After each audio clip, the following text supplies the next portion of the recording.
Salam Bapak Ibu Saudara yang dikasihi oleh Tuhan. Bagaimana kabar Bapak Ibu Saudara semuanya? Saya percaya kita semua dalam berkat perlindungan Tuhan sampai hari ini. Tanpa terasa kita memasuki di penghujung bulan Januari tahun 2022. Kita percaya penyertaan Tuhan itu sempurna adanya. Amin. Jangan sampai kita lupa seperti orang-orang Israel ketika mereka keluar dari Mesir, mereka mengalami mujizat yang luar biasa. Mereka berjalan di tengah-tengah laut dengan dinding temboknya air, Bapak Ibu Saudara. Tetapi ketika mereka berada di padang gurun, mereka melupakan bahwa penyertaan Tuhan itu sebenarnya itu selalu ada. Ketika mereka melihat padang gurun, mereka melihat hal-hal yang tidak sesuai dengan ekspektasi mereka. Tetapi sekali lagi Bapak Ibu Saudara, bahwa penyertaan Tuhan dari dulu, sekarang, dan selama-lamanya tetap sama. Amin. Demikian juga kita yang tinggal di penghujung akhir zaman ini, mari kita semakin percaya bahwa Tuhan itu menyertai kita. Bahkan sampai kita dipanggil oleh Tuhan, yakin bahwa Tuhan tetap menyertai kita, asalkan kita hidup di dalam firman Tuhan. Luar biasa Bapak Ibu Saudaraku. Minggu ini kita akan belajar dari salah satu tokoh yang cukup menarik Bapak Ibu Saudara, ya, yang membuat saya tertarik dengan tokoh ini. Ada hal-hal yang sangat penting yang bisa kita ambil, yaitu teladan kehidupannya Bapak Ibu. Dan tokoh ini hadir ketika Yesus akan dikuburkan, dan dia ternyata adalah seorang murid Yesus, dan dia ternyata adalah seorang pejabat Bapak Ibu Saudara. Memang seorang pejabat pada zaman Yesus untuk menjadi murid Yesus tidak mudah. Tetapi bagi tokoh yang satu ini, dia berani mengambil satu keputusan yang bulat, satu tekad yang pasti. Apa yang dia kerjakan itu akan mendatangkan kebaikan, bukan untuk dirinya, tapi banyak orang yang percaya kepada Yesus. Haleluya. Kita akan membaca di dalam Matius pasal 27 ayat yang ke-57 sampai dengan yang ke-60. Judul di situ konteksnya adalah Yesus dikuburkan. Ayat 57 mengatakan, menjelang malam datanglah seorang kaya, orang Arimatea, yang bernama Yusuf, dan yang telah menjadi murid Yesus juga. Ia pergi menghadap Pilatus dan meminta mayat Yesus. Pilatus memerintahkan untuk menyerahkannya kepadanya, dan Yusuf pun mengambil mayat itu, mengapaninya dengan kain lenan yang putih bersih, lalu membaringkannya di dalam kuburnya yang baru, yang digalinya di dalam bukit batu. Dan sesudah menggulingkan sebuah batu besar ke pintu kubur itu, pergilah ia. Amin Bapak Ibu Saudara. Luar biasanya Bapak Ibu Saudara, Yusuf dari Arimatea ini ditulis oleh keempat Injil, Matius, Markus, Lukas, dan Yohanes. Dan mereka memiliki cara pandang masing-masing. Dan tentunya pandangan mereka membawa kepada pengertian bahwa Yusuf dari Arimatea adalah murid Yesus yang mengasihi Yesus dan mencintai Yesus, sehingga dia mau berkorban untuk melakukan yang terbaik buat Yesus pada waktu kematiannya. Luar biasa Bapak Ibu Saudaraku. Di ayat yang ke-57 menjelaskan bahwa Yusuf ini adalah orang yang kaya. Dan biasanya Bapak Ibu Saudaraku, orang-orang yang kaya adalah orang-orang yang pintar. Dan kita tahu bahwa banyak orang-orang kaya yang dijumpai oleh Yesus, namun mereka belum tentu mau menerima Yesus. Dan salah satu tokoh yang dijumpai oleh Yesus adalah seorang pemungut cukai, Zakius. Dia orang yang kaya. Walaupun dia kaya, tetapi hidupnya mengalami perubahan ketika mengalami perjumpaan dengan Yesus. Dikatakan seisi rumahnya mendapatkan keselamatan. Dan kita tahu banyak orang kaya juga yang dijumpai oleh Yesus, namun ketika dia diminta untuk menjadi pengikut Kristus, dia masih menolak. Dan kita lihat kembali lagi tentang Yusuf dari Arimatea ini Bapak Ibu Saudara. Ya, jadi dia adalah orang yang kaya. Kemudian di dalam Injil Markus kita akan melihat apa yang dikatakan oleh Injil Markus pasal 15 ayat 43. Dia adalah seorang anggota majelis besar yang terkemuka. Bayangkan Bapak Saudaraku, seorang anggota majelis besar yang terkemuka, terkenal tentunya. Namanya terkemuka berarti terkenal dan dikenal. Ya, dan juga dikatakan yang juga menanti-nantikan kerajaan Allah. dia secara rohani dia juga menyelidiki tentang hal-hal kehidupan masa yang akan datang atau hidup yang kekal, yaitu tentang kerajaan Allah yang juga dinanti-nantikan oleh orang-orang Yahudi pada waktu itu. Luar biasa Bapak Saudaraku. Jadi dia selain orang kaya, dia juga seorang anggota majelis besar yang terkemuka. Kemudian Injil Lukas, apa yang menjadi pendapatnya? Di dalam Lukas 23 ayat 50-51, dia dikatakan anggota majelis besar dan seorang yang baik lagi benar. Jadi dia tidak hanya sekedar anggota majelis besar, tapi dia juga seorang yang baik. Biasanya kalau orang yang baik itu juga sudah cukup terkenal ya. Tetapi kalau dikatakan dia orang baik dan benar, itu luar biasa Bapak Ibu Saudara. Kalau melihat ranking hidup dari Yusuf Arimatia ini orang yang baik, luar biasa. Ya nilainya mungkin lebih dari 10 Bapak Ibu Saudara. Ya karena dikatakan seorang yang baik lagi benar. Ya bahkan dikatakan Bapak Saudaraku, bahkan ia tidak setuju dengan putusan dan tindakan majelis-majelis itu yang pada waktu itu memberikan putusan Yesus harus disalib. Ya, kalau dipikir Bapak Saudaraku, jika Yusuf dari Arimatia tidak memiliki kesepakatan dengan majelis-majelis anggota yang lain, tapi kenapa Yesus tetap disalibkan? Dari peristiwa ini kita bisa bayangkan Bapak Ibu Saudara, ketika mereka sedang rapat majelis ini dan Yusuf dari Arimatia ini dia tidak mendapat suara atau dia tidak mendapat persetujuan dari dewan, sehingga Yesus tetap disalibkan.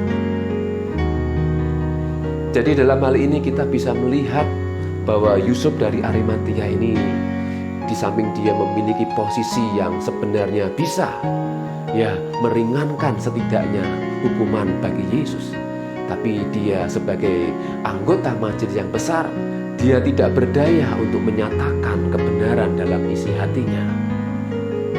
Ini tantangan Bapak Ibu Saudara, memang tidak mudah jadi pejabat pada waktu zaman Yesus. Tetapi kita akan melihat usaha, iman percaya yang dilakukan oleh Yusuf dari Arimatia ini. Bahkan di dalam Yohanes pasal 19 ayat 38 menekankan dan memberitahu bahwa sesudah itu Yusuf dari Arimatia, ia murid Yesus, tetapi sembunyi-sembunyi karena takut kepada orang-orang Yahudi. Ya, jadi jelas dalam Injil Yohanes ini memberitahu bahwa Yusuf dari Arimatia ini dia memang takut dengan orang-orang Yahudi. Yang ingin saya sampaikan bukan soalnya dia takutnya Bapak Ibu Saudara, tapi dia memiliki hati iman kepada Yesus yang tidak semua orang bisa tahu pada waktu itu. Dan kita bisa bayangkan resiko jika dia menunjukkan secara umum bahwa dia adalah murid Yesus, mungkin dia akan mengalami hal yang tidak diinginkan. Jadi Bapak Ibu Saudaraku, yang bisa kita pelajari, yang bisa kita ambil hikmah, teladan dari Yusuf Arimatia ini adalah keberaniannya. Dia berani meminta mayat Yesus, mengapaninya. Dia minta secara pribadi Bapak Ibu Saudara, menghadap ke Pilatus. Ya, kemudian dia bawa, dia berikan makam yang terbaru, kubur yang terbaru bagi Yesus. Ini adalah salah satu teladan bagi kita, yaitu teladan keberanian untuk melakukan yang terbaik buat Yesus. Kita sebagai orang-orang percaya yang hidup di akhir zaman, tantangan kita mungkin tidak sama atau kita berbeda. Memang kita bukan pejabat, tetapi kita adalah hamba-hamba Tuhan yang dipanggil Tuhan untuk menggenapi firman Tuhan. Amin. Dan kita dipanggil Tuhan untuk menjadi berkat dimanapun kita berada. Jadi sekali lagi Bapak Ibu Saudaraku, mari kita miliki keberanian seperti Yusuf dari Arimatia ini. Apapun tantangannya, apapun resikonya, jika Yusuf dari Arimatia ini dia berani dan berkorban melakukan apa yang terbaik bagi Yesus Kristus, walaupun resikonya nanti dia akan dikucilkan atau mungkin dia dijauhi, tetapi bagi dia itu tidak ada masalah. Bagi Yusuf, dia melakukan itu semua karena karena dia percaya kepada Yesus. Bagi Yusuf, dia melakukan itu semua karena dia melihat di dalam Yesus ada kebenaran. Amin, Bapak Ibu Saudaraku. Jika Yusuf berani melakukan itu semuanya, apalagi kita, orang-orang yang percaya di zaman akhir. Seharusnya kita semakin percaya. Seperti tadi saya mula di awal saya sampaikan, umat Israel keluar dari Mesir, mereka mengalami mujizat yang luar biasa. Seharusnya mereka semakin masuk ke padang gurun, mereka harusnya semakin percaya bahwa Tuhan pasti akan menyertai, Tuhan akan mendampingi, Tuhan akan menolong, bahkan menjamin hidup mereka. Demikian juga kita, Bapak Ibu Saudaraku. Kita yang hidup di akhir zaman, kita harus semakin percaya bahwa penyertaan Tuhan itu luar biasa. Jangan sampai kita lemah di akhir zaman ini. Tapi mari kita memiliki keberanian seperti Yusuf dari Arimatia ini. Dia berani datang ke Pilatus dengan harapan bahwa Yesus harus aku ambil, Yesus harus aku makamkan. Inilah kerinduannya. Apapun resikonya, mungkin jabatannya, atau mungkin dia dikucilkan oleh orang-orang yang tidak suka kepada Yesus, dan lain sebagainya. Di zaman akhir ini, Bapak Saudaraku, mari kita memiliki keberanian seperti Yusuf dari Arimatia, bahkan memiliki rasa pengorbanan. Ya, jika dia rela berkorban memberikan apa yang terbaik, yaitu kuburnya yang terbaik. Dikatakan tadi bahwa dia memberikan kuburnya yang baru digalinya. Jadi Bapak Saudaraku, menjelang kedatangan Tuhan, mari kita siapkan hidup kita. Kita bukan mempersiapkan kuburan kita, tetapi kita mempersiapkan hidup kita. Ya, mempersiapkan diri kita. Mungkin kita dipanggil Tuhan sebelum Tuhan datang juga bisa, tapi setidaknya hidup kita sudah memuliakan Tuhan. Berani untuk menjadi pelaku firman Tuhan. Amin, Bapak Ibu Saudara, dan rela berkorban untuk menjadi pelaku-pelaku firman Tuhan. Seperti Yusuf dari Arimatia. Luar biasa Bapak Ibu Saudaraku. Mari kita teladani apa yang ada di dalam hidup Yusuf Arimatia ini, sehingga hidup kita benar-benar menjadi berarti ketika kita berani berkorban untuk menjadi pelaku firman Tuhan. Mungkin kita harus mengalami masa-masa yang sukar, mungkin kita akan mengalami masa-masa yang berat, tapi tetap percayalah bahwa Tuhan menyertai kita. Tetap berani untuk melakukan bagian kita karena Tuhan menyertai kita. Jangan takut, jangan bimbang, jangan khawatir. Tetap bergairah di dalam Tuhan, sebab Tuhan menyertai orang-orang yang mengasihi Dia, orang-orang yang setia kepadanya. Amin Bapak Saudaraku, mari kita akan berdoa. Terima kasih Bapa di surga, kami mengucap syukur hari ini kami sudah mendengar firman-Mu. Engkau mengajar kami untuk kami hidup memiliki satu keberanian, satu tekad seperti Yusuf dari Arimatia. Dia berani meminta jenazah Yesus dikafani, kemudian memberikan makamnya yang terbaik buat Yesus. Ajar kami pun Tuhan untuk hidup memiliki keberanian menjadi pelaku firman-Mu. Apapun tantangan zaman ini, kami percaya Tuhan menyertai kami.